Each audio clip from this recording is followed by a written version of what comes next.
विनय Danny के साथ वहां से चला जाता है। डैनी पीछे मुड़कर प्रतिभा को देखता है जो आर्यन के साथ अब खेल रही थी। डैनी विनय का असिस्टेंट था। विनय ऑस्ट्रेलिया का जाना माना बिजनेसमैन था और आज किसी मीटिंग के लिए जा रहा था, पर उसे कहाँ पता था आज का दिन उसके और उसके परिवार का सबसे बुरा दिन है।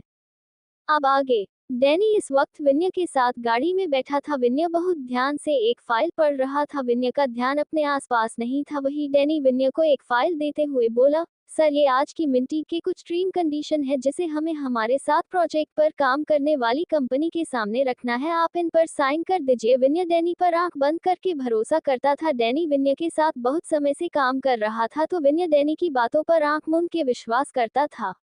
विनय डैनी के कहने पास बिना फाइल पढ़े साइन कर देता है और साइन करते ही डैनी के फेस पर स्माइल आ जाती है। कुछ देर में विनय और डैनी एक मीटिंग के लिए होटल पहुंच जाते हैं। कुछ देर में विनय मीटिंग करके वहां से अपनी कंपनी चला जाता है। डैनी कुछ काम का कहकर विनय के ऑफिस से चला जाता है। डैनी सीधा विनय के घर आता है जहां काम करने वाले नौकर और बॉडीगार्ड को डैनी ने पैसे देकर खरीद लिया था। डैनी सीधा प्रतिभा के कमरे की ओर जाता है। वही आर्यन इस वक्त अपने कमरे में पढ़ाई कर रहा था। डैनी प्रतिभा के कमरे में जाता है जहां प्रतिभा इस वक्त सोफे पर बैठे किताब पढ़ रही थी। डैनी को अपने रूम में देख प्रतिभा हैरान रह जाती है। प्रतिभा जी डैनी को देखते हुए बोली, तुम यहाँ क्या कर रहे हो? तुम तो विनय के साथ मीटिंग के लिए गए थे ना?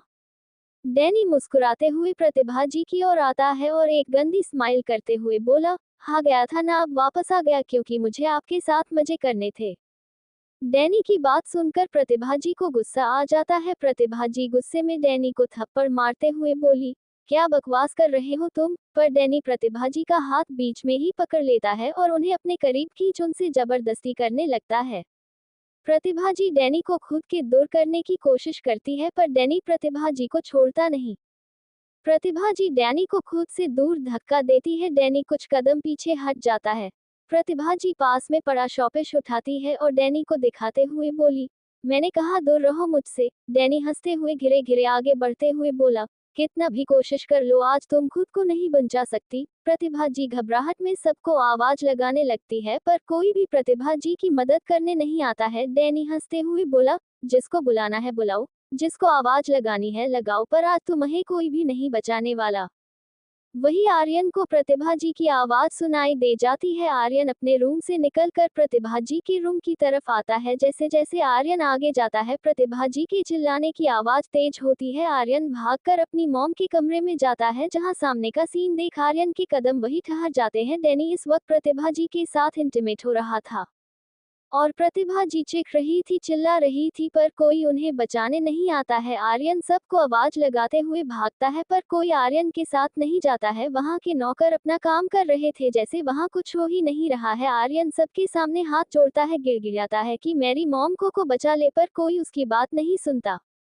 तभी उसे गाड़ी के हॉर्न की आवाज सुनाई देती है। आर्यन दौड़कर बाहर जाता है। बाहर विनय आ गया था। विनय गाड़ी से उतरकर अंदर ही आता है कि आर्यन रोते हुए विनय के पास जाता है। विनय आर्यन को रोते देख घबरा जाता है। विनय जल्दी से आर्यन के पास आता है और घुटनों के बल बैठ आर्यन का चेहरा पकड़ते हुए बोला, आर्यन क्या हुआ? आप रो क्यों रहे हो? आपको कहीं लगी है क्या?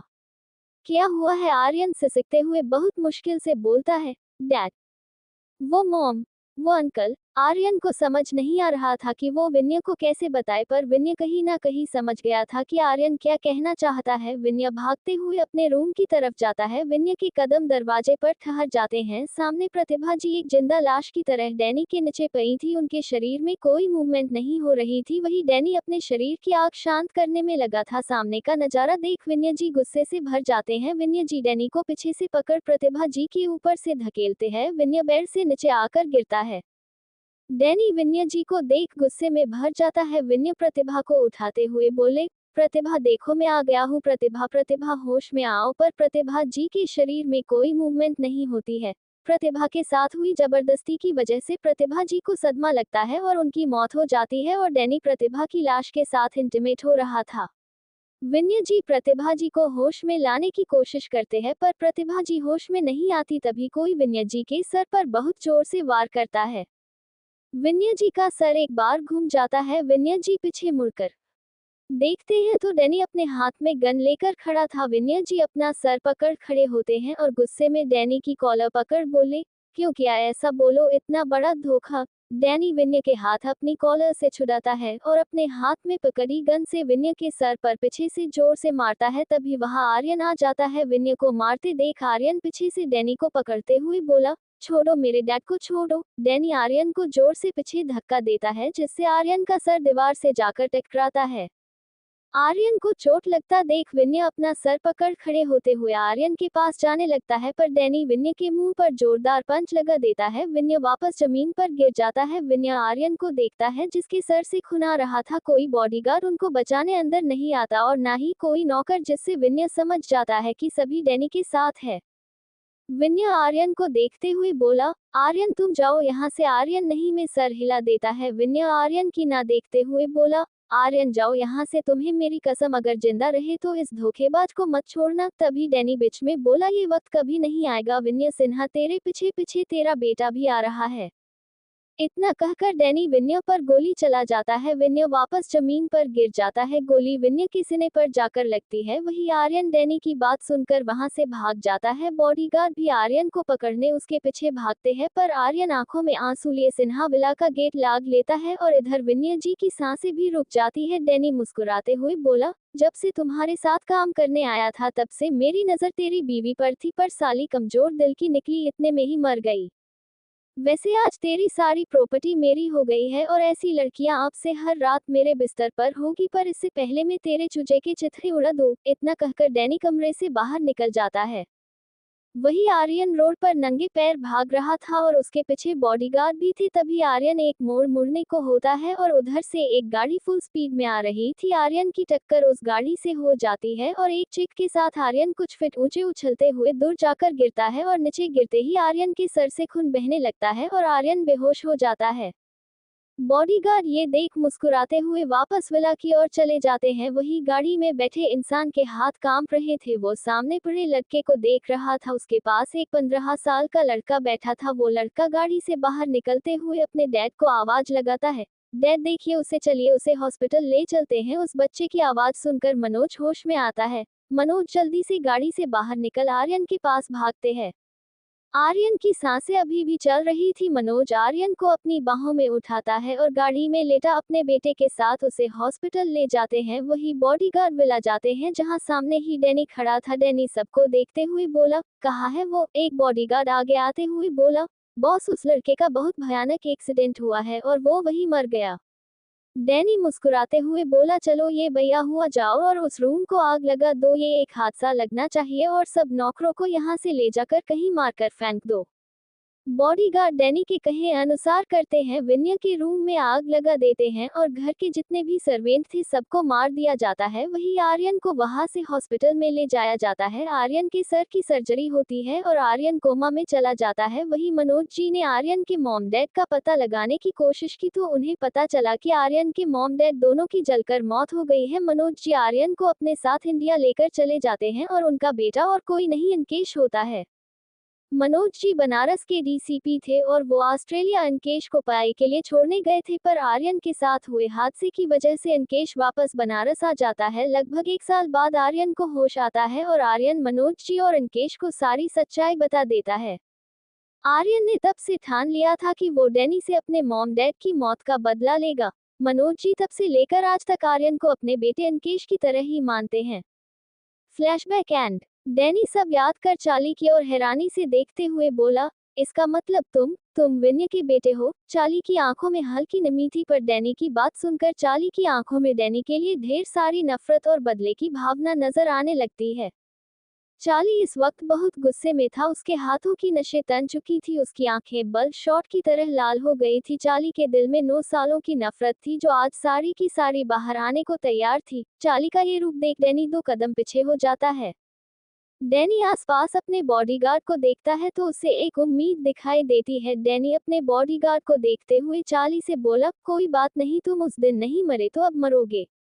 तुम 3 साल से मेरे साथ रहकर मुझे धोखा दे रहे थे, तो अब तुम्हें इतनी दर्दनाक मौत मिलेगी कि यहाँ खड़े सभी की रूह कांप जाएगी। चार्ली अब भी डैनी को गुस्से में घूर रहा था। चार्ली एक एक गुस्से में चबाते हुए बोला, तेरे पास 5 मिनट है, इन 5 मिनट में तू जो चाहे कर सकता है, पर ध्यान रहे अगली छठी मिनट आर्यन सिन्हा की होगी और ये आर्यन सिन्हा तुझे इतनी बुरी मौत मारेगा कि एक पल के लिए भगवान भी समझ नहीं पाएंगे कि आखिरी तुझे मारा कैसे गया है।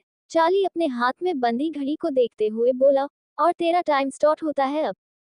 चार्ली का ये गुस्से वाला रूप देख अंकेश मन ही मन बोला, आज पहली बार तेरे अंदर की नफरत बाहर आ रही है और मैं चाहता हूँ तू आम अपने अंदर की सारी नफरत बाहर निकाल दे। रुद्र और शिवेश तो शांति से खड़े थे, दोनों को इस वक्त आर्यन चार्ली, अब से चार्ली को आर्यन ही कहूंगी तो आप लोग कंफ्यूज मत होना, के लिए बुरा लग रहा था आर्यन की एक दिन में दुनिया तबाह हो गई, वो भी डैनी की वजह से। वही वीरा अपनी शांत आंखों से चार्ली को देख रही थी। वीरा मन में ही बोली, आज अपनी सारी नफरत अंदर से निकाल दे छोटे, जितना दर्द तेरे दिल में इन 9 सालों से था, मैं चाहती हूँ आज तू उस दर्द से पूरी तरह आजाद हो। डैनी अपने बॉडीगार्ड को देख गुस्से में बोला, अब खड़े खड़े मेरा मुंह क्या देख रहे हो, पकड़ लो इन सबको। बॉडीगार्ड डैनी की बात सुनकर अपनी जगह से हिलते भी नहीं। डैनी सबको देख चिल्लाते हुए बोला, अबे गधों पकाओ इन सबको, तुम लोगों को सुनाई नहीं दे रहा मैं क्या कह रहा हूँ।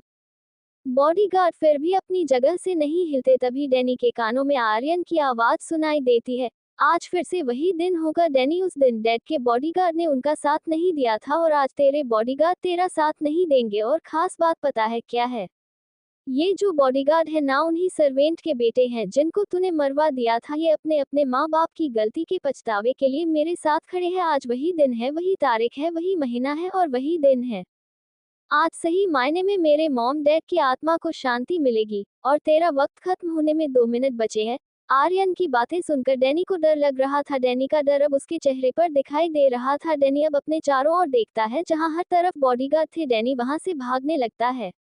डैनी वहां से भागने लगता है, सभी उसे देख रहे थे। डैनी पीछे देखता हुआ भाग रहा था। आर्यन अपनी लाल आंखों से डैनी को देख रहा था, सभी की आंखें इस वक्त डैनी को देख रही थी। डैनी भागते हुए किसी से टकरा जाता है। डैनी डरते हुए सामने देखता है, सामने काया खड़ी थी। काया को देख डैनी एक राहत की सांस लेता है। काया डैनी को ऐसे भागता देख बोली, क्या हुआ डैड, आप ऐसे क्यों भाग रहे हो? और कितना पसीना आ रखा है आपको, कुछ हुआ है क्या? डैनी काया का हाथ पकड़ डरते हुए बोला, काया देखो चार्ली मुझे मारना चाहता है, तुम समझाओ उसे, मैं मरना नहीं चाहता। काया डैनी को नासमझी में देखते हुए बोली, कैसी बात कर रहे हो आप डैड, चार्ली आपको क्यों मारेगा? आप बेकार में इतना डर रहे हो।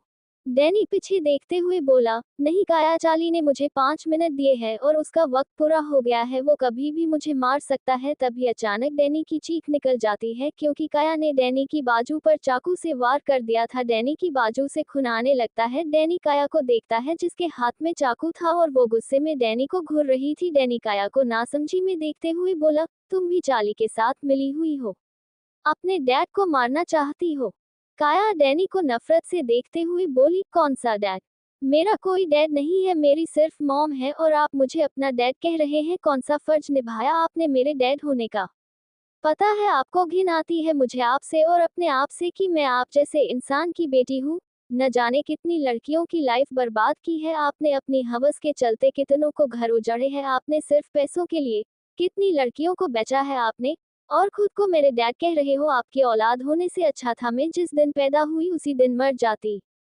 डैनी को काया की बात सुनकर गुस्सा आ रहा था। उसकी बेटी ने उससे ऊंची आवाज में बात तक नहीं की और आज वो उस पर चिल्ला रही है। डैनी गुस्से में आकर काया को थप्पड़ मारने के लिए हाथ उठाता है कि पीछे से आर्यन आकर डैनी का हाथ पकड़ लेता है। आर्यन गुस्से में डैनी का हाथ उसकी पीठ पर लगाते हुए बोला, अपनी बेटी को प्यार नहीं कर सकते तो मारने का हक भी नहीं है तुम्हें। डैनी आर्यन से अपना हाथ छुड़ाने की कोशिश करता है, पर आर्यन की पकड़ बहुत तेज थी। आर्यन एक बॉडीगार्ड की ओर इशारा करता है। बॉडीगार्ड हाँ में सर हिला देता है। कुछ देर में बॉडीगार्ड वापस आता है। इस वक्त डैनी चेयर पर बंधा था और सामने खड़ा चार्ली गुस्से में उसे घूर रहा था। बॉडीगार्ड के हाथ में 2 गर्म रोड थी, वो इतनी गर्म थी कि रोड से चिंगारी निकल रही थी, वो एकदम लाल हो चुकी थी। रोड को देख डैनी की आंखें बाहर आने को हो जाती है। डैनी ना में गर्दन हिला रहा था, उसके मुंह में इस वक्त कपड़ा दबा हुआ था जिससे उसकी आवाज बाहर नहीं आ रही थी। आर्यन अपने हाथों में गलबस पहन लेता है और रोड को अपने हाथ में ले लेता है। आर्यन गुस्से से लाल आंखों से डैनी को देखते हुए रोड उसके सीने पर रख देता है। रोड बहुत ज्यादा गर्म थी जिस कारण डैनी की पहनी हुई शर्ट एक सेकंड में जल जाती है और डैनी के सीने पर घाव हो जाता है। डैनी की आंखों से पानी बहने लगता है। डैनी बहुत जोर से चिल्ला रहा था पर उसकी आवाज उसके गले से बाहर नहीं आ रही थी। आर्यन एक झटके से रोड को डैनी के सीने से अलग करता है और डैनी के सीने की चमड़ी भी उसके साथ उतर जाती है। डैनी के शरीर पर बहुत ज्यादा जलन हो रही थी। तभी एक बॉडीगार्ड एक बर्तन में खोलता हुआ तेल लाता है। डैनी की हालत तेल को देख ज्यादा खराब हो जाती है। आर्यन बर्तन बॉडीगार्ड के हाथ से ले लेता है और एक झटके में सारा तेल डैनी के चेहरे पर फेंक देता है। तेल बहुत ज्यादा गर्म होने के कारण डैनी के चेहरे पर फफोले होने लगे थे। डैनी की हालत इतने में ही बहुत ज्यादा बुरी हो गई थी। सभी बस खड़े डैनी को दी जा रही सजा देख रहे थे। काया से तो ये सब और नहीं देख कर जाता है, इसलिए दूसरी और चेहरा कर लेती है। वही विरा शिवेश के चेहरे को देख रही थी। शिवेश की नजरें डैनी और आर्यन पर थी। विरा शिवेश को देखते हुए खुद से मन ही मन बोली, ओ तो डफ़र दिल का कमजोर नहीं है, चलो एक चीज तो बया निकली। शिवेश की नजरें अब विरा पर चली जाती है। शिवेश को अपनी तरफ देखता देख विरा अपनी नजरें आर्यन पर कर लेती है।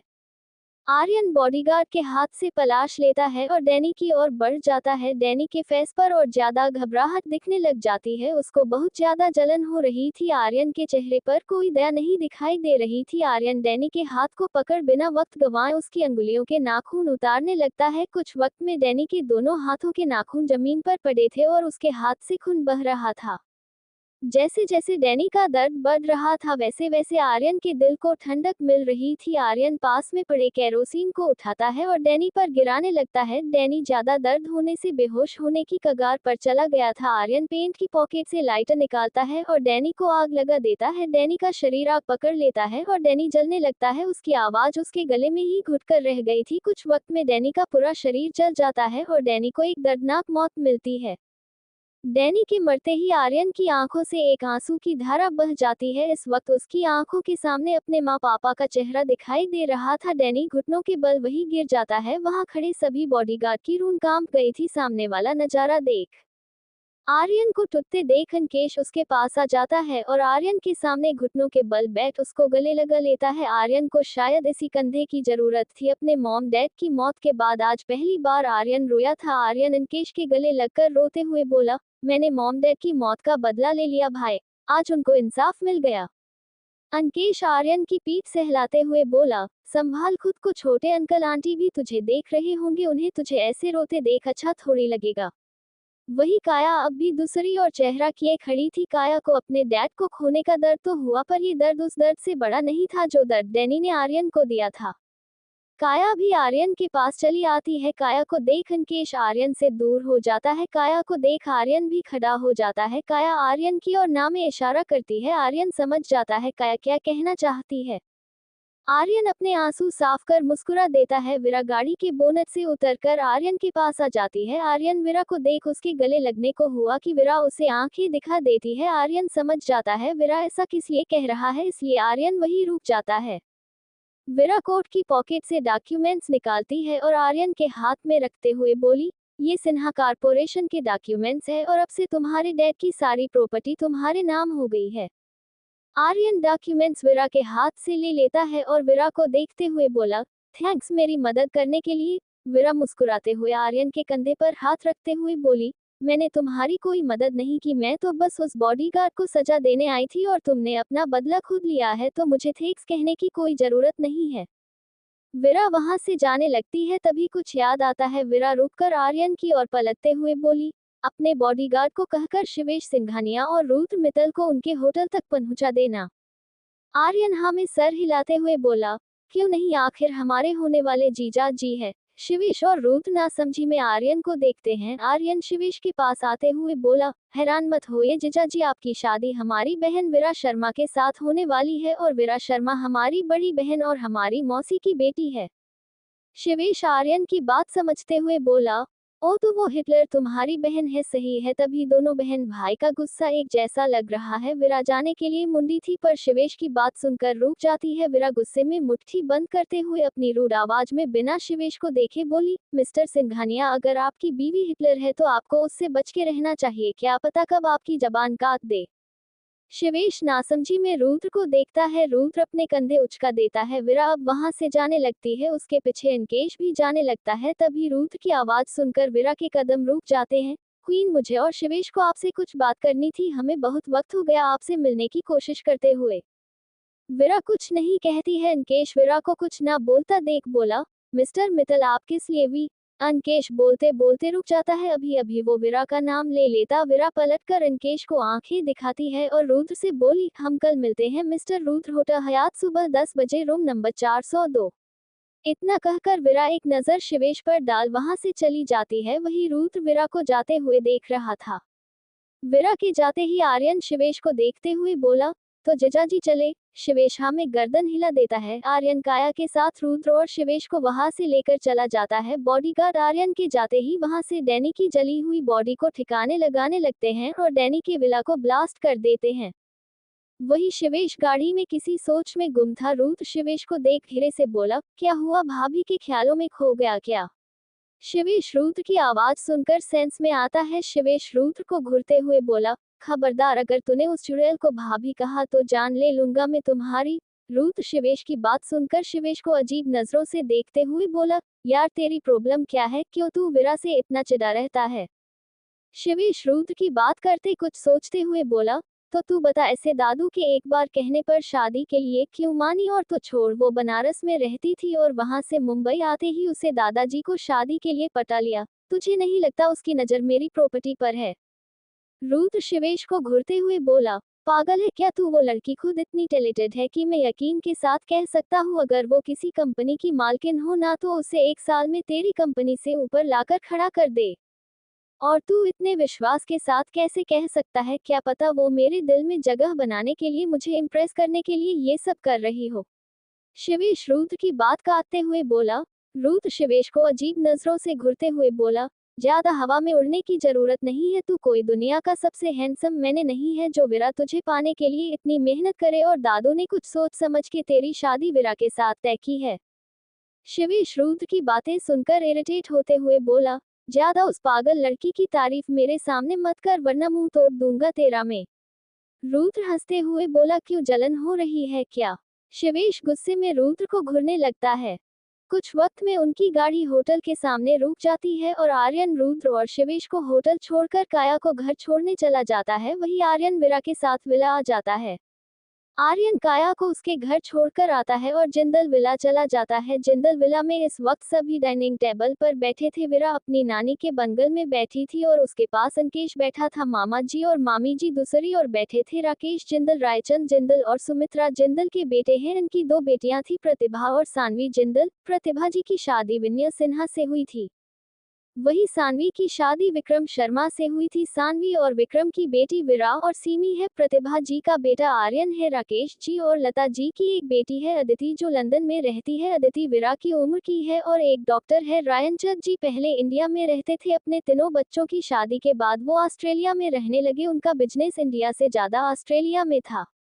आर्यन को जब मनोज जी ने बचाया था और अपने साथ बनारस लेकर चले गए तब रायचंद जी ने आर्यन को बहुत ढूंढने की कोशिश की। 1 साल बाद आर्यन का पता चला था। जब रायचंद जी आर्यन को लाने बनारस गए तो आर्यन ने आने से मना कर दिया क्योंकि आर्यन ने बनारस में रहकर मनोज जी से ट्रेनिंग लेना शुरू कर दिया था, इसलिए वो रायचंद जी के साथ नहीं आया। 4 साल पहले रायचंद जी हार्ट अटैक की वजह से चल बसे। वीरा और सिमी के बारे में आगे पता चलेगा कि वीरा अपने मामा मामी के साथ क्यों नहीं रही। सभी एक साथ बैठे थे पर डिनर करना किसी ने शुरू नहीं किया था। मामा जी, वीरा और अंकेश अपने बिजनेस की बातें कर रहे थे। वही मामी जी और नानी बैठे अपनी बातें कर रहे थे। तभी वहां आर्यन आ जाता है। आर्यन आते ही नानी को पीछे से गले लगाते हुए बोला, कैसी हो मिस ब्यूटी। नानी आर्यन को देख मुंह बनाते हुए बोली, आखिर इतने दिनों बाद तुझे मेरी याद आ ही गई। आर्यन मुस्कुराते हुए नानी के गाल पर किस करते हुए बोला, क्या नानी कैसी बात कर रही हो, मैंने सच में आपको बहुत मिस किया सच्ची। आर्यन मामू और मामी के गले मिलता है। मामी प्यार से आर्यन का माथा चूमते हुए बोली, कैसे हो तुम।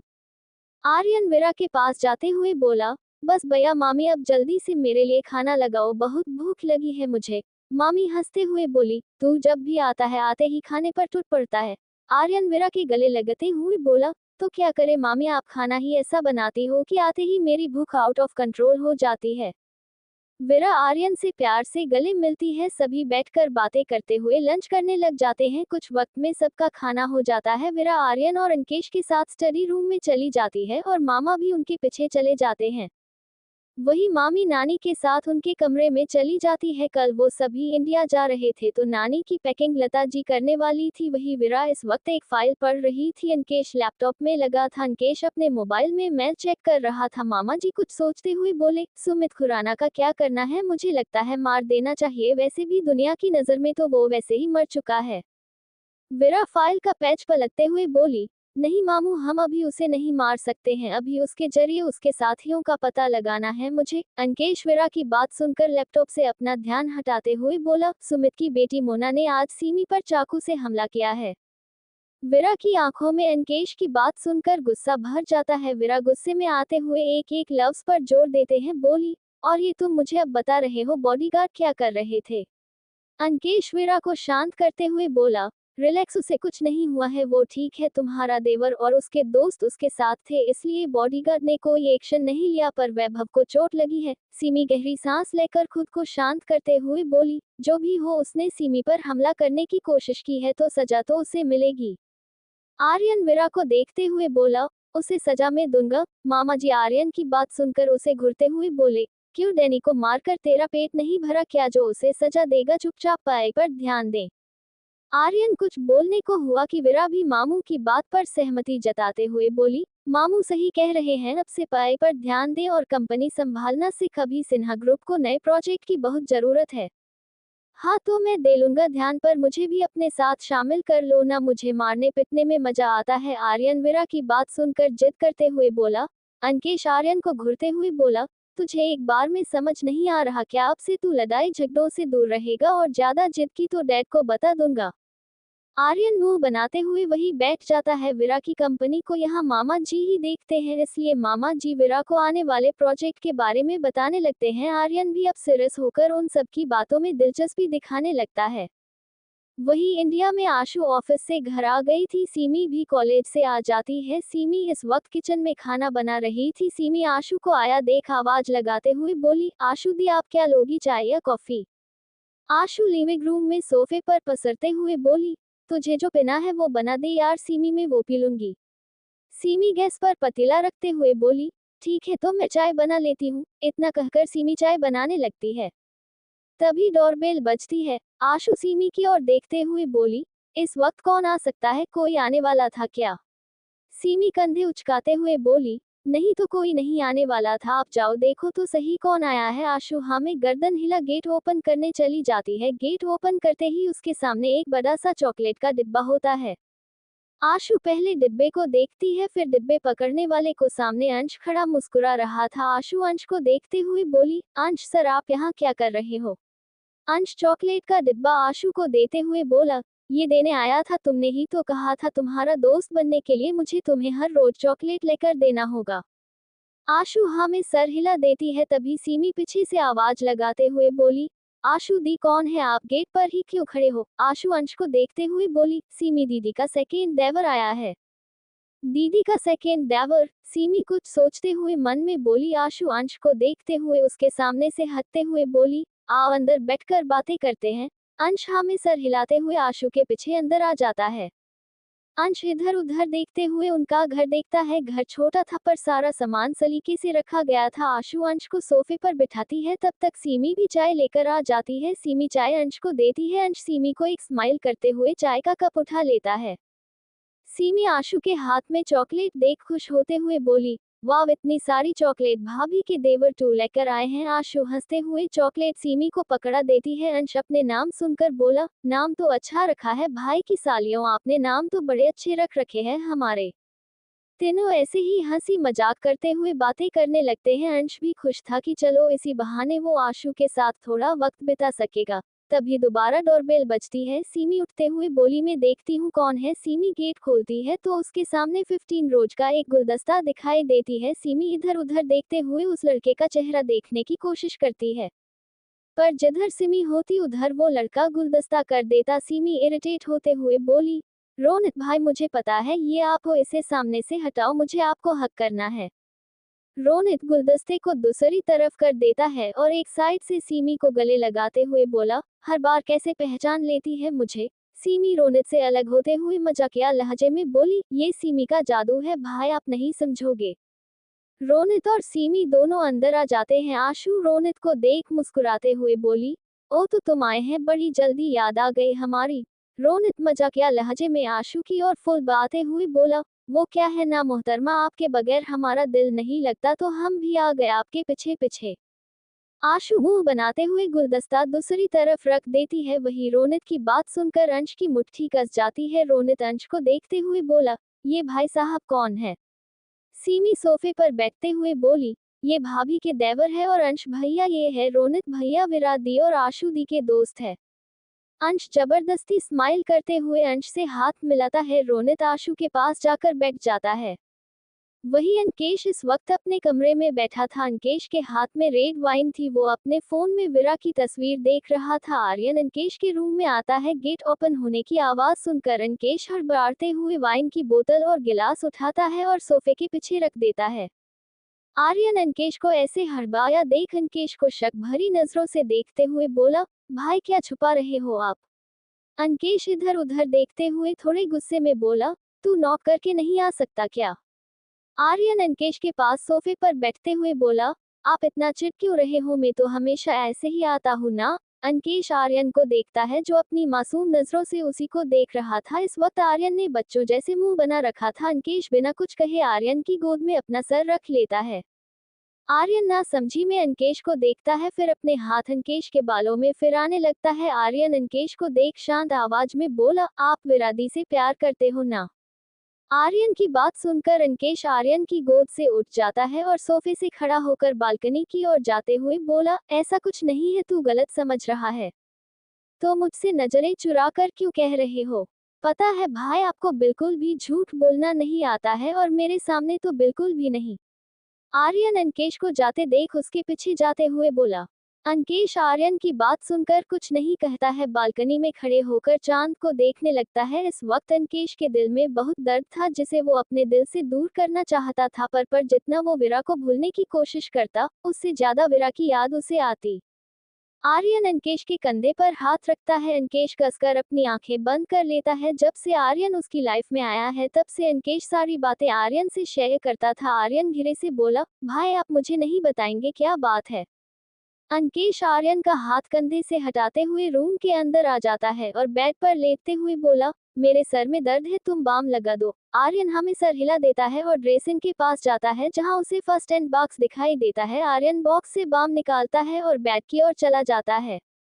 आर्यन अंकेश के सिरहाने बैठ उसका सर अपनी गोद में रख लेता है और उसके सर पर बाम लगाने लगता है। अंकेश आंखें बंद कर लेट जाता है। कुछ देर में अंकेश को नींद आ जाती है। आर्यन अंकेश का सर अपनी गोद से हटाकर पिलो पर रख देता है और अंकेश को ब्लैकेट से कवर कर देता है और कमरे से बाहर चला जाता है। वही शिवेश इस वक्त अपने बेड पर लेटा लेटा सीलिंग को देख रहा था। शिवेश की आंखों के सामने विरा का किसी लड़के के साथ जाना याद आ रहा था। शिवेश मन ही मन बोला, क्या विरा सच में किसी लड़के के साथ हो सकती है। अगर है तो मेरे लिए ये अच्छी बात है, मुझे उस नकचड़ी लड़की से शादी नहीं करनी होगी। पर कैसे पता लगाऊं। मुझे जल्द से जल्द इस लड़की से पीछा छुड़ाना है। शादी को सिर्फ 5 दिन बचे हैं और 1 दिन बाद शादी के रस्में शुरू हो जाएगी। शिवेश जाने अनजाने में ही सही पर उसके जहन में विरा का ख्याल आने लगा था। शिवेश इसी तरह विरा के बारे में सोचते हुए सो जाता है। अगली सुबह hotel Hyatt room number 402। Shivesh और रुद्र होटल हयात में ठहरे थे और विरा के कहे अनुसार वो दोनों रूम नंबर 402 में 10 मिनट पहले ही आ जाते हैं। शिवेश ने इस वक्त चॉकलेटी ब्राउन कलर का बिजनेस सूट पहन रखा था जिसमें शिवेश डेसिंग और स्मार्ट लग रहा था। शिवेश रुद्र को देख कुछ सोचते हुए बोला, तुझे क्या लगता है ये वी एस कंपनी सच में क्वीन की है क्या। रुद्र शिवेश की बात सुनकर कंधे उचकाते हुए बोला, पता नहीं, अब पता चल जाएगा, हम इसी के लिए तो आए थे यहाँ। शिवेश अपने फोन को हाथ में घुमाते हुए बोला, मैंने सच में क्वीन को ही एयरपोर्ट देखा था, वो कल ही ऑस्ट्रेलिया आए हैं, इतने दिनों से वो इंडिया में थी। रुद्र शिवेश की बात सुनकर सोफे से उठकर विडो के पास चला जाता है। ग्लास विडो फ्रंट की पूरी दीवार पर बनी हुई थी जहां से आसपास का खूबसूरत मनमोहक नजारा दिखाई दे रहा था। रुद्र कुछ सोचते हुए बोला, तुझे नहीं लगता कि क्वीन कुछ ज्यादा ही मिस्टीरियस है? मतलब आज तक उसे किसी ने नहीं देखा, बस देखा है तो सिर्फ उसकी आंखें। शिवेश कुछ याद करते हुए बोला, पर आवाज आवाज कुछ जानी पहचानी लग रही थी उसकी। तभी रूम का डोर खुलने की आवाज आती है। रुद्र पीछे पलटकर देखता है तो सामने अंकेश खड़ा था। अंकेश के फेस पर मास्क लगा था, उसने बिजनेस सूट पहना हुआ था। शिवेश खड़ा हो जाता है। रुद्र अंकेश का वेलकम करता है। अंकेश शिवेश से हैंडशेक करता है। तीनों वहां लगे सोफे पर बैठ जाते हैं। शिवेश गेट की ओर देखते हुए बोला, क्वीन नहीं आई क्या? अंकेश शिवेश को देखता है जो अब भी दरवाजे की ओर देख रहा था। अंकेश शिवेश को देखते हुए बोला, मिस्टर सिंघानिया, क्वीन नहीं आएगी। उन्होंने मुझे भेजा है, आप लोगों को जो भी बात करनी है मुझसे कीजिए। शिवेश दरवाजे से नजर हटा अंकेश की ओर देखने लगता है। रुद्र दोनों हाथ आपस में जोड़कर बैठते हुए बोला, पर हम क्वीन से बात करना चाहते थे। अंकेश रुद्र की ओर अपनी शांत नजरों से देखता है। अंकेश कुछ सोचते हुए बोला, आपको वीएस कंपनी के साथ पार्टनरशिप करनी है तो यहाँ क्वीन का कोई काम नहीं था, वो कंपनी उनकी नहीं है।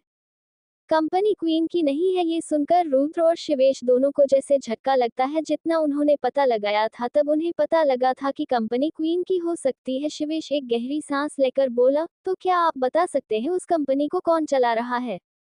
अंकेश शिवेश की बात सुनकर अपनी जगह से खड़ा हो जाता है और शिवेश के देखते हुए बोला, मिस्टर सिंघानिया, अगर मुझे पता चला तो मैं जरूर इन्फॉर्म करूंगा। अब मुझे जाना होगा, मैं चलता हूँ। इतना कहकर अंकेश वहां से जाने लगता है। दरवाजे के पास जाते ही अंकेश के कदम रुक जाते हैं। अंकेश वापस मुड़कर शिवेश को देखते हुए बोला, वैसे मैंने सुना है आपकी शादी होने वाली है और आपकी वाइफ बहुत खूबसूरत है। शिवेश अंकेश की बात सुन गुस्से में अपनी मुट्ठी कस लेता है। शिवेश शांत आवाज में बोला, आप लोग मेरी इन्फॉर्मेशन निकाल रहे हो? शिवेश की बात सुनकर अंकेश के फेस पर एक एविल स्माइल आ जाती है। अंकेश शिवेश को देखते हुए बोला, आप क्वीन के बारे में पता लगा रहे थे तो क्वीन ने आपके बारे में लगा लिया। अब आप क्वीन की इन्फॉर्मेशन निकालना बंद करें, यही आपके लिए अच्छा होगा। इतना कहकर अंकेश अपने कदम बाहर की ओर बढ़ा देता है। शिवेश और रुद्र जाते हुए अंकेश को देखते रहते हैं। शिवेश गुस्से में खड़ा होते हुए बोला, वीएस कंपनी क्वीन की है, फिर वो हमसे झूठ क्यों बोल रही है? शायद वो हमारे साथ पार्टनरशिप नहीं करना चाहती है इसलिए बोला हो। शिवेश खुद को शांत करते हुए बोला, इसको बाद में देखेंगे, पहले मेरे गले में ये जो वीरा नाम की बला फंसी है उसे निकालते हैं। रुद्र शिवेश पर शक करते हुए बोला, तू कहीं उस रागिनी से सच में प्यार तो नहीं करने लगा है ना? शिवेश टेबल पर रखा अपना फोन पॉकेट में रखते हुए बोला, मैं सिर्फ एक लड़की से प्यार करता था और उससे ही करता रहूंगा। उसके अलावा और कोई लड़की मेरी जिंदगी में जगह नहीं ले सकती। रुद्र शिवेश की बात सुनकर उसके पास आते हुए बोला, भूल जा उसे, वो जा चुकी है और अब कभी भी वापस लौटकर नहीं आने वाली। रुद्र की बात सुनकर शिवेश अपनी आंखें बंद कर लेता है। आंखें बंद करते ही उसके सामने एक लड़की का हंसता हुआ चेहरा आता है। शिवेश झट से अपनी आंखें खोल लेता है और बाहर की ओर जाते हुए बोला, अगर भूलना इतना आसान होता तो तू क्यों उसे याद करता रहता है, भूला क्यों नहीं अब तक? इतना कहकर शिवेश रूम से बाहर चला जाता है। शिवेश सीधा अपने रूम में जाता है और गेट ओपन करके अंदर आ जाता है और वहीं बैठ जाता है। शिवेश अपना फोन निकालता है। स्क्रीन पर एक लड़की की फोटो लगी हुई थी। शिवेश की आंखों में नमी और दिल में दर्द भरा हुआ था। शिवेश उस फोटो पर हाथ फेरते हुए बोला, क्यों चली गई हमें छोड़कर? रुद्र को देखा तो मने बाहर से कितना ही स्ट्रॉन्ग बन जाए पर अंदर से वो पूरा टूट चुका है। नहीं रहा जाता यार तुम्हारे बिना, मन करता है तुम्हारे पास आ जाओ पर आ नहीं सकता, टूट चुका हूँ अंदर से पूरा। शिवेश की आंखों से आंसू बहने लगते हैं। शिवेश फोन को अपने सीने से लगा लेता है।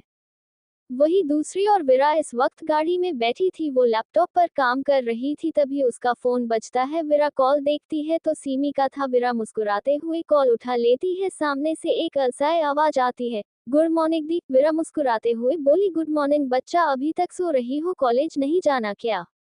सीमी उठकर बेड पर बैठालती पालथी मारकर एक हाथ से आंखें मसलते हुए बोली, नहीं दी, आज आपकी सास मतलब मानसी आंटी का कॉल आया था। मानसी आंटी और विशाखा आंटी हमारे साथ शॉपिंग पर जाना चाहती है तो मैं और आशु दी शॉपिंग पर जा रहे हैं।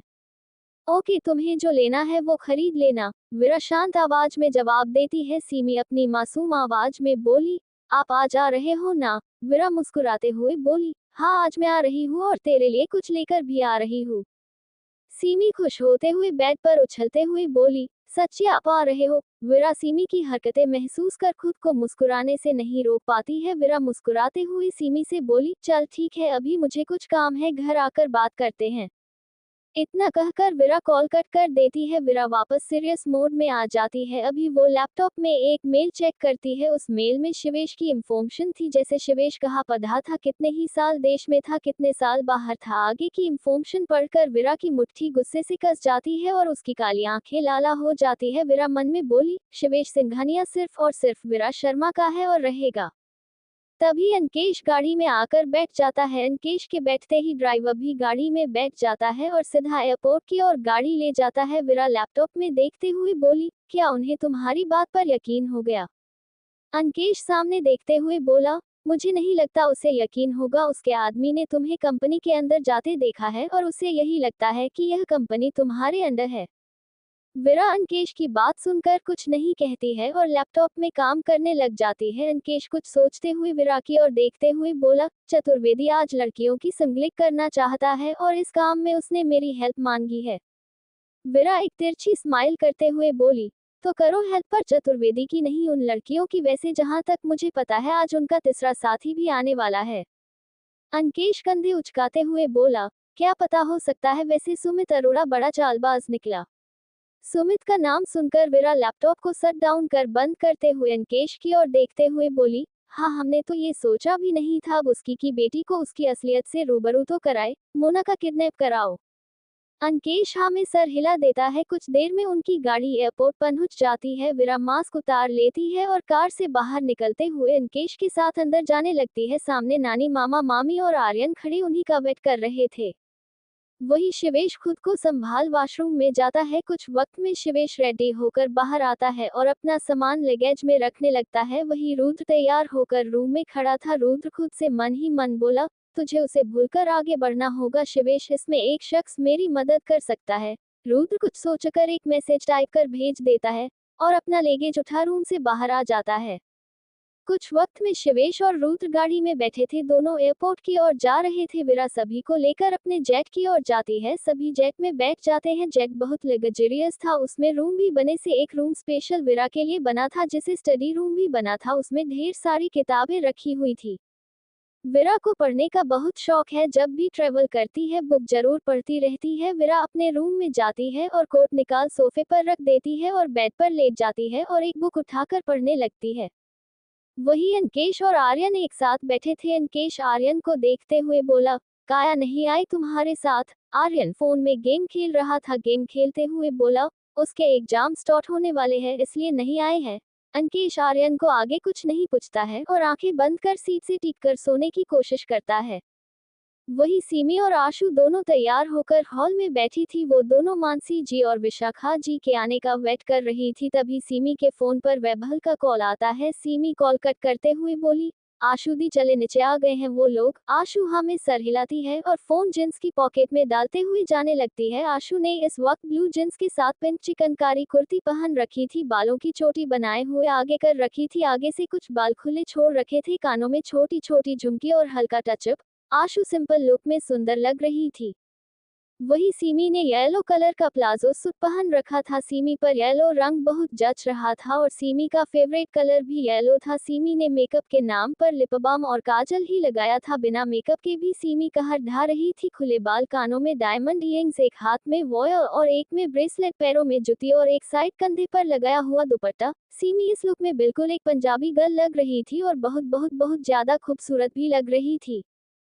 वैभव तो सिमी को देख सांस लेना ही भूल जाता है। वैभव अपने दिल पर हाथ रख मन में बोला, यार लगता है इसका येलो रंग बैन करवाना पड़ेगा। आशु और सिमी दोनों गाड़ी में आकर बैठ जाती है। सिमी वैभव के साथ आगे बैठती है और आशु मानसी जी और विशाखा जी के साथ पीछे बैठ जाती है।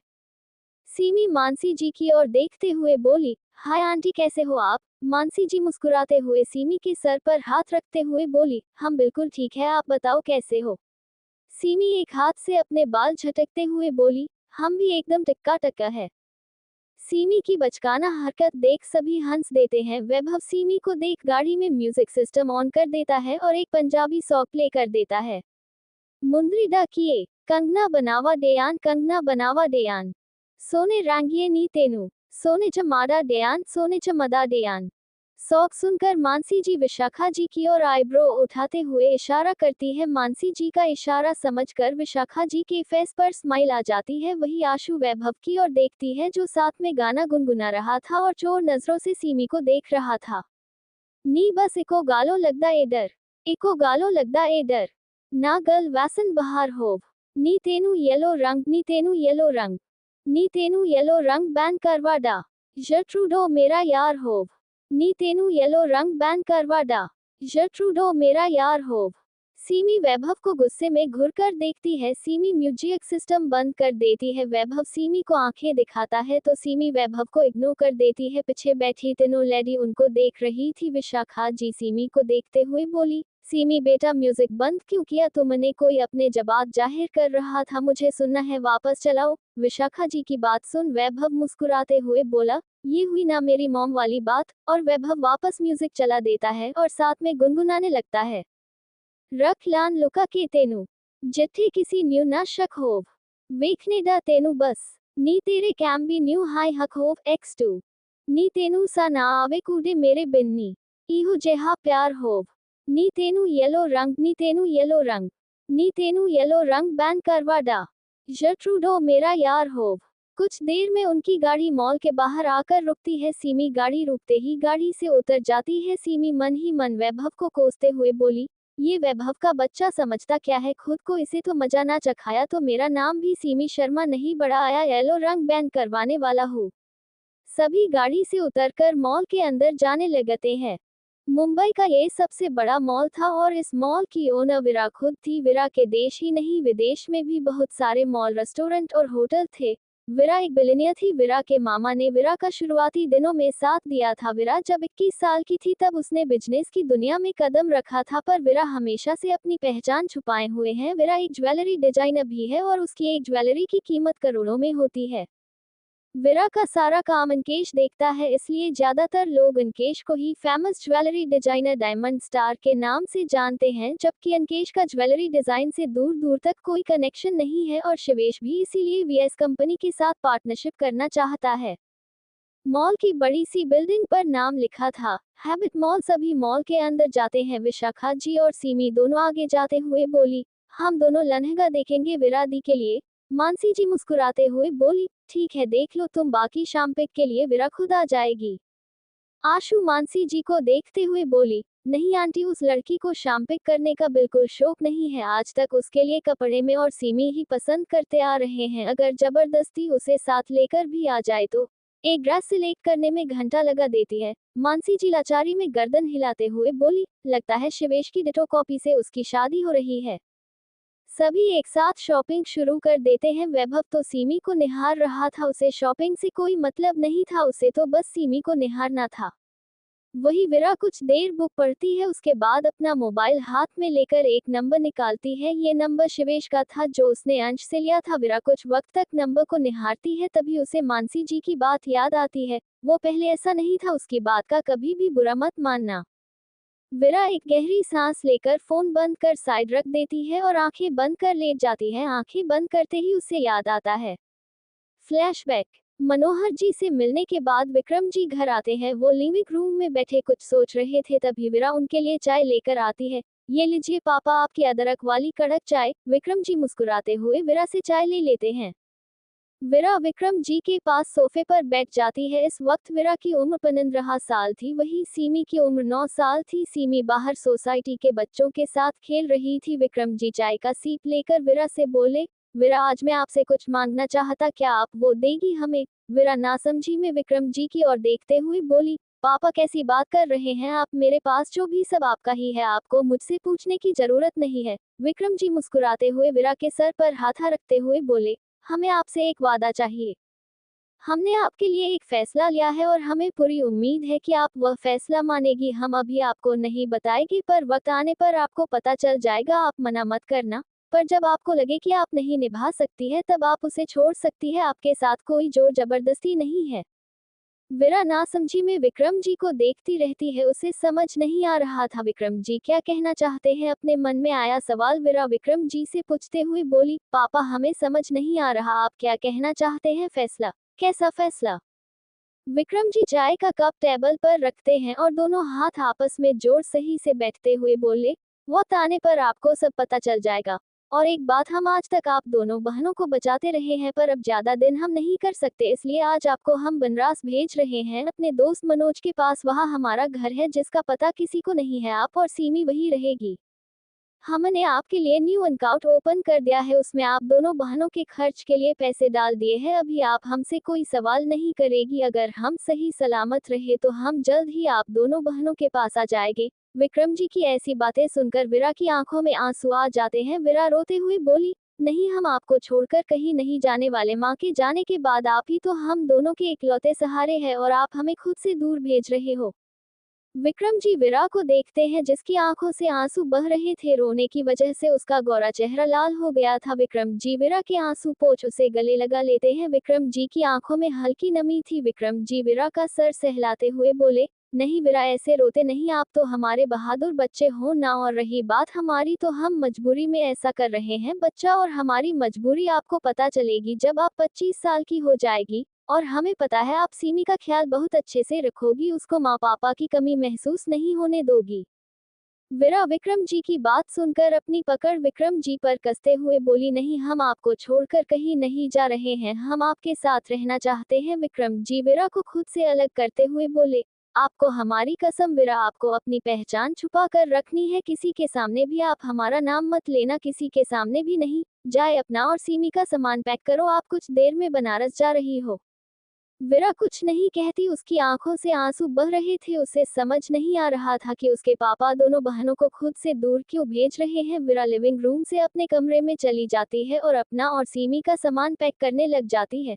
सीमी बाहर अपने दोस्तों के साथ खेल रही थी। विक्रम जी सीमी के पास जाते हैं और उसे गोद में उठा लेते हैं। सीमी मुस्कुराते हुए विक्रम जी से लिपट जाती है। विक्रम जी प्यार से सीमी को गले लगाते हुए बोले, बच्चा, आज आपने बहुत खेल लिया, अब घर चले। सीमी हाँ में गर्दन हिला देती है। विक्रम जी सीमी को अंदर ले जाते हुए बोले, आज आप और विरा अपने चाचा के पास जा रही हो, आप उन्हें ज्यादा परेशान मत करना। सीमी अपनी मासूम आंखों से विक्रम जी को देखते हुए बोली, क्या आप नहीं जाओगे हमारे साथ? विक्रम जी ना में सर हिला देते हैं। विक्रम जी सीमी का गाल खींचते हुए बोले, हम आपके पास जल्द आएंगे। और आगे की लाइन अपने मन में बोले, अगर जिंदा रहे तो। सीमी खुश हो जाती है कि वो अपनी बहन के साथ बाहर जा रही है। कुछ वक्त में विरा सीमी का और अपना सामान बांध लेती है। विक्रम जी दोनों बहनों को लेकर रेलवे स्टेशन की ओर चले जाते हैं, उनके पीछे एक आदमी चला जाता है। विक्रम जी कुछ वक्त बाद रेलवे स्टेशन पहुंच जाते हैं और कोलकाता जाने वाली ट्रेन में दोनों को बिठा देते हैं और प्यार से दोनों का सर चूमते हैं और विरा के सर पर हाथ रखते हुए बोले, आप मेरी बहादुर बेटी हो, आगे जाकर इतना खतरनाक बनना कि तुम्हारा नाम सुनते ही दुश्मन थर थर कांप उठे। और सीमी का ख्याल रखना। विरा में सर हिला देती है, उसकी आंखों में नमी छाई हुई थी। विक्रम जी सीमी को देखते हुए बोले, अपनी बहन को ज्यादा परेशान मत करना और खूब पढ़ना लिखना। सीमी को कहाँ पता था कि ये उनके पिता की आखिरी सलाह है उसके लिए। विक्रम जी ट्रेन से बाहर आ जाते हैं, उनकी आंखों में बेतहाशा दर्द था, अपनी बच्चियों को खुद से दूर करने का दर्द उनकी आंखों से आंसू बनकर बाहर आ रहा था। कुछ ही वक्त में ट्रेन चल पड़ती है। मुंबई स्टेशन से दो ट्रेन एक साथ निकलती है, एक कोलकाता के लिए तो एक बनारस के लिए। फ्लैशबैक एंड विरा आंखें बंद करके लेटी हुई थी, उसकी आंखों के कोने से आंसू बाहर निकल रहे थे। कुछ वक्त में विरा को नींद आ जाती है। वही शिवेश इस वक्त फ्लाइट में बैठा था, वो बैठे बैठे सोच रहा है था कि विरा को खुद से दूर कैसे करे। उसे नहीं करनी शादी, वो नहीं दे सकता अपनी लाइफ में किसी को जगह, और एक मन बनाकर वो किसी को अपनी वाइफ बना ले, पर विरा को तो बिल्कुल भी नहीं बना सकता। वही रूथ के मन में कुछ और ही चल रहा था जिसकी शुरुआत उसने कर दी थी। मॉल सब ने मिलकर ढेर सारी शॉपिंग कर ली थी। विरा के लिए भी कुछ कपड़े ज्वेलरी ले लिए थे, वही मानसी जी ने सभी घर वालों के लिए कपड़े लिए थे। वैभव ने अपने कपड़े सीमी की पसंद के लिए थे। सीमी ने पहले तो मना कर दिया, पर वैभव ने विशाखा जी और मानसी जी को कहकर जबरदस्ती सीमी को अपने साथ लेकर चला गया। सभी मॉल में बने रेस्टोरेंट में खाना खाने चले जाते हैं। अंश भी मॉल में मिंटी के लिए आया हुआ था। इस वक्त अंश ने चॉकलेटी कलर का बिजनेस सूट पहना हुआ था जिसमें वो काफी हैंडसम लग रहा था। अंश रेस्टोरेंट में बैठा था, उसके सामने दो फोनर क्लाइंट बैठे थे जिसके साथ वो अपनी मिंटी कर रहे थे। अंश की नजर सामने बैठी आशु पर पड़ जाती है। आशु को देखते ही उसकी नजरें उस पर ठहर जाती है। अंश का दिल तेजी से धड़कने लगता है। अंश मन ही मन आशु को देखते हुए बोला, यार ये कितनी खूबसूरत है। कुछ देर आशु को निहारने के बाद अंश फोन क्लाइंट के साथ अपनी मिनटी खत्म करता है और वहां से खड़ा होकर उन सब की तरफ आ जाता है। अंश सबके साथ बैठते हुए बोला, क्या बात है आज सभी एक साथ। मानसी जी अंश को देखते हुए बोली, तुम यहाँ क्या कर रहे हो, तुम तो ऑफिस गए थे ना। अंश मुस्कुराते हुए मानसी जी को देखते हुए बोला, हाँ गया था, पर चाचू ने 1 मिनट के लिए यहाँ भेजा था, बस उसी लिए यहाँ आया था और आप लोग दिख गए तो आपके पास आ गया।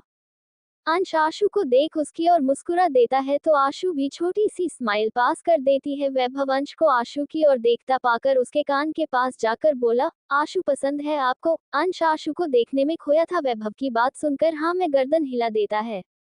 तो आशु को बताओ ना, ऐसे बैठे बैठे ताड़ क्यों रहे हो। अब अंश वैभव की ओर देखता है और उसके कान के पास जाकर बोला, पहले इसे पटने तो दे, अभी तो ये मेरी दोस्त बनी है। वैभव अंश को अजीब नजरों से घूरते हुए बोला, तो क्या आप आशु के पटने तक का वेट करते रहोगे। अंश हाँ में सिर हिलाते हुए बोला, हाँ करता रहूंगा, क्योंकि अभी मैं खुद शो नहीं हूँ अपनी फिल्म को लेकर, तो उससे क्या बोलूंगा। विशाखा जी दोनों के पास बैठी थी, उन्हें दोनों की बात सुनाई दे रही थी। विशाखा जी अंश के करीब होकर धीरे से बोली, मुझे ना अपनी दोनों बहुएं जल्द से जल्द अपने घर में चाहिए, तो अपनी फिल्म को लेकर जल्दी शो हो जाओ तुम दोनों। अंश और वैभव दोनों हैरानी से विशाखा जी को देखते हैं। विशाखा जी दोनों की और हाँ मैं सर हिलाते हुए बोली, अब ऐसे क्या देख रहे हो, मुझे लड़कियां पसंद है, तुम दोनों जल्दी जल्दी पटाओ उन्हें, और कुछ भी जरूरत हो तो मुझे कह देना। वैभव विशाखा जी की बात सुनकर खुश होते हुए बोला, वाह यार मॉम, आप हमारा साथ देगी तो काम और भी जल्दी होगा, देखना शादी होने के 1 साल के अंदर अंदर मैं आपको दादी बना दूंगा।